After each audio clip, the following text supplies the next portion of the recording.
안녕하십니까? 배팅 부동산 검토의 기본, 정말 쉬운 통계 분석, 실제로 같이 해봅시다. 오늘은 뜬구름 잡는 소리 단 1도 없습니다. 단 1도 없고 실제로 실전에서 바로바로 써먹을 수 있는 내용을 정말 쉽게 제가 같이 하나하나 짚어드리겠습니다. 일단은 공공 데이터 포탈 들어가가지고 지하철 월별 하차 인원 이렇게 검색을 하시면 요 자료를 받아 볼 수가 있습니다. 요 하차 인원이라고 하는 것은 서울교통공사의 구간 및 수도권 도시철도 운영기관에서 승차하여 서울교통공사 관할역에서 하차한 인원입니다. 그러니까 만약에 공항철도를 타서 일반적인 그 전철역에서 내렸다. 그래도 카운트가 되는 거죠. 카운트가 되고 일반 전철역에서 타서 만약에 공항철도역에서 내렸다. 그러면 카운트가 안 됩니다. 그러한 한계점은 있습니다.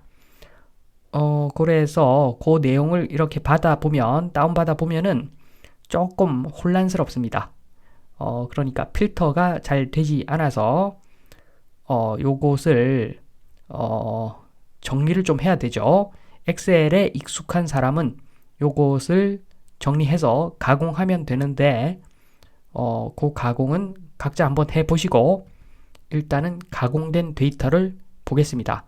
마찬가지로 공공 데이터 포털인데 서울교통공사 하차순위라는 게 있습니다. 하차순위. 요 하차 순위는 정리된 데이터죠. 정리된 데이터.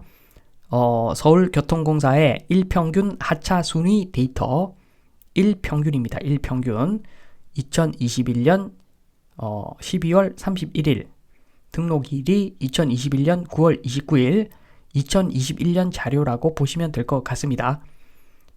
그래서 이렇게 쭉 나와 있는데 등수가 높은 순위가 높은 그러니까 일평균 하차 인원이 많은 쪽을 왼쪽 그리고 꼴찌 한마디로 저 꼴찌는 오른쪽 이렇게 나누어서 몇 개만 붙여 보았습니다. 그런데 지금 일단 알고 넘어가야 할 점은 지금 파란색으로 표시된 부분 그 부분부터 보겠습니다. 왼쪽 제일 위에 보면은 잠실 괄호하고 2라고 되어 있는데 요것은 2호선 잠실역에서 내린 사람들만 표시한 겁니다. 그러니까 손해를 보는 거죠. 이런 역은 잠실역 2호선 8호선이 있는데 2호선 8호선 각각 통계를 내다 보니까 손해를 보는 거죠. 그래서 잠실 2호선 하고 8호선 그 두 개를 다 합하면 강남역보다도 더 하차 인원이 많다고 보시면 됩니다. 마찬가지로 홍대 입구역도 손해를 좀 보죠. 홍대 입구역은 경의중앙선 공항철도도 있기 때문에 여기도 손해를 본다고 보시면 되고 그리고 오른쪽에 선정릉도 마찬가지죠. 선정릉역도 수인분당선이 있고 올림픽 공원 9호선도 여기도 손해죠. 5호선도 있으니까 종합운동장도 마찬가지입니다. 9호선뿐만 아니라 2호선도 있으니까 데이터가 이런 식으로 정리되어져 있다. 이 부분을 일단 말씀을 드리고 본격적인 이야기를 하면 제가 원래 하고자 했던 이야기를 좀 하면 왼쪽에 있습니다. 그 이야기는 그러니까 이 부동산은 머리로 하는 것이 아니라 눈과 손과 발로 하는 거죠. 눈과 손과 발로 하는 겁니다. 다 이해가 되는데 지금 보시면 3번 빨간색 부분은 이해가 안 되는 사람들이 많을 겁니다. 3등이 신림역이랍니다. 3등이 이해가 도저히 안 되죠. 3등이 신림역, 9등이 서울대 입구역. 정말 이해가 안 됩니다. 제가 서울에 꽤 오래 살았는데도 저도 이해가 안 됩니다.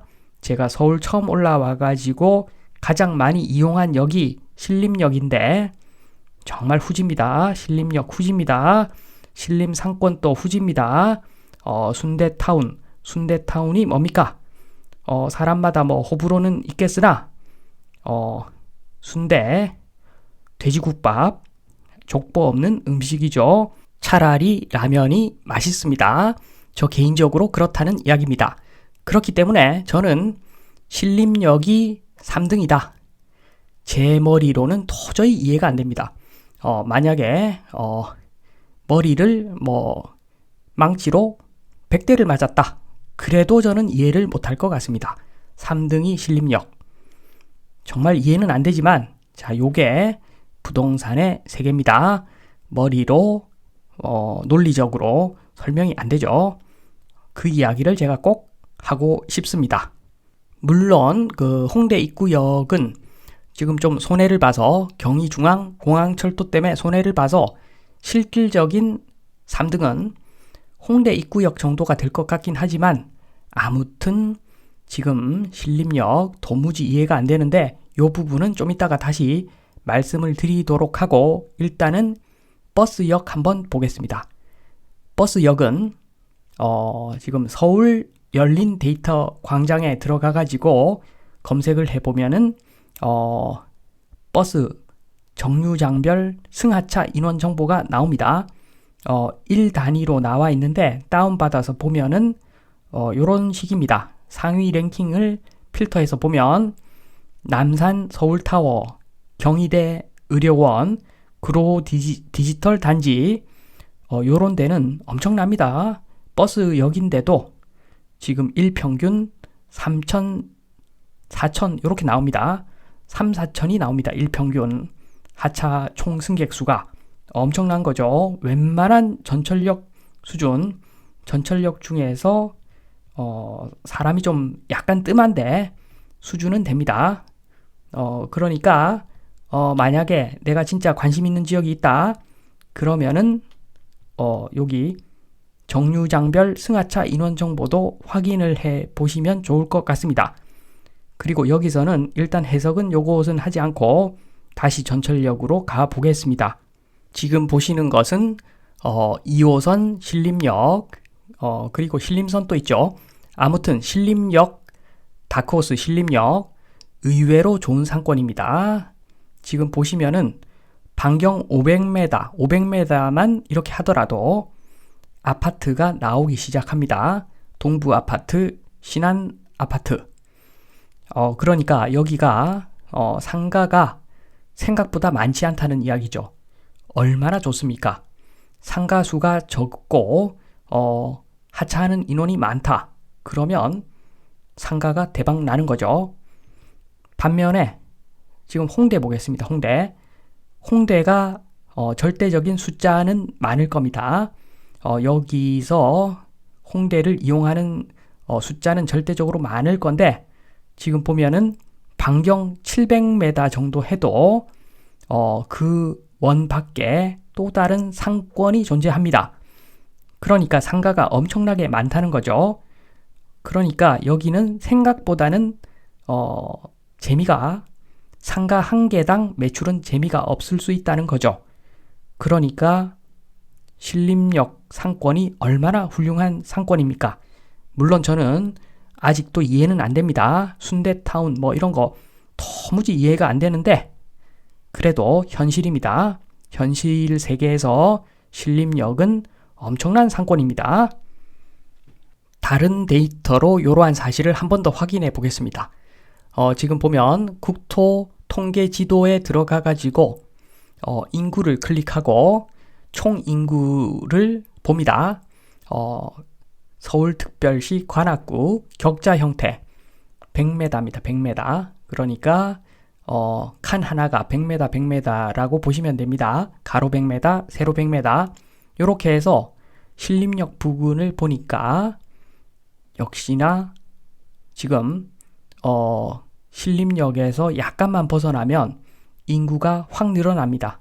그 이야기는 신림역에서 조금만 나가면 바로 주거지가 있다는 이야기입니다. 그 이야기는 상권이 작다는 이야기죠. 상권의 면적이 작다는 이야기죠.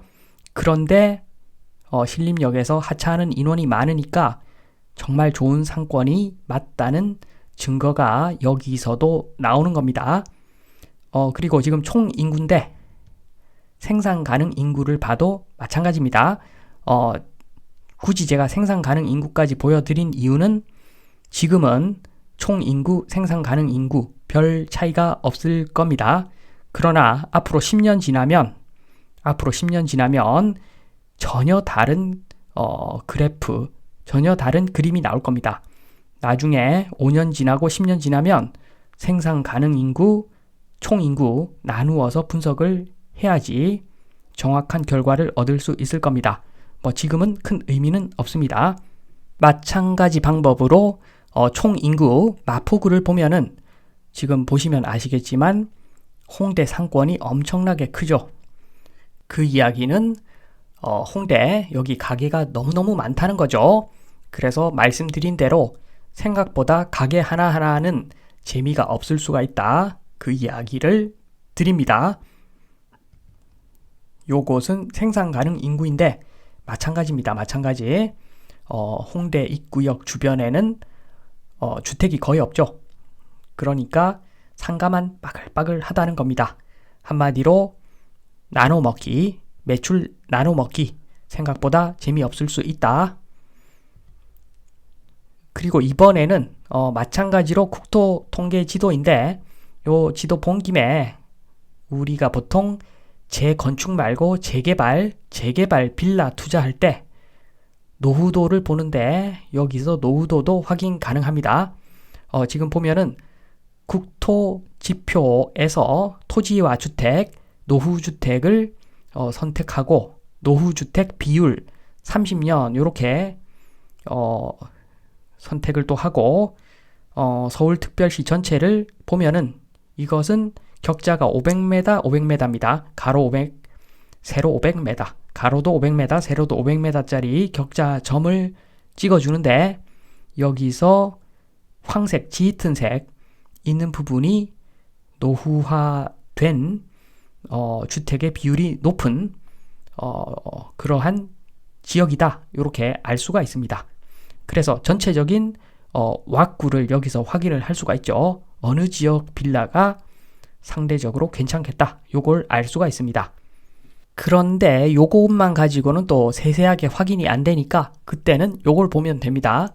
건물의 건축물 수에서 시기별 35년 이상 선택을 하면은 35년 이상 된 주택의 수를 보여줍니다.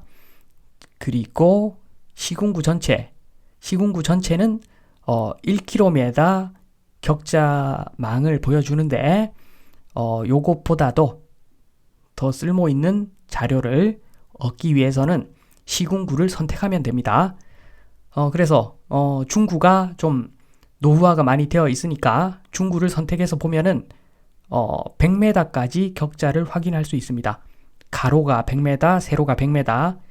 그래서 지금 보시면은 해당 지역에 사는 사람 또는 해당 지역을 잘 아는 사람은 충분히 여기가 어딘지 알 수가 있습니다. 그래서 일반 지도를 보고 현장을 가서 요 지역의 주택이 건축물 수가 전체적으로 몇 채다 확인을 하고서 요 자료를 보면 황색 진한 부분은 62채 이상이 건축물 62개 이상이 35년 이상 된 건물이라는 의미죠.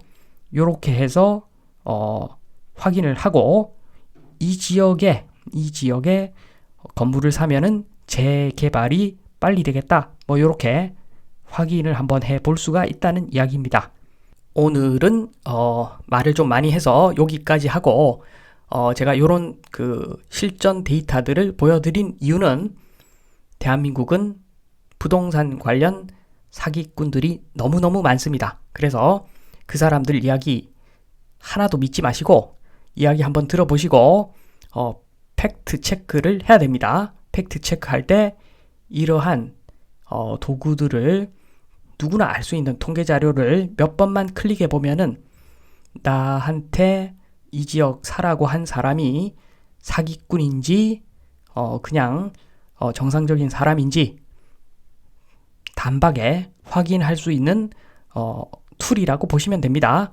그래서 사람 말 듣지 마시고 부동산 관련된 사람 말 듣지 마시고 나 자신만 믿어라. 요 말씀을 드리면서 이만 마치겠습니다. 감사합니다.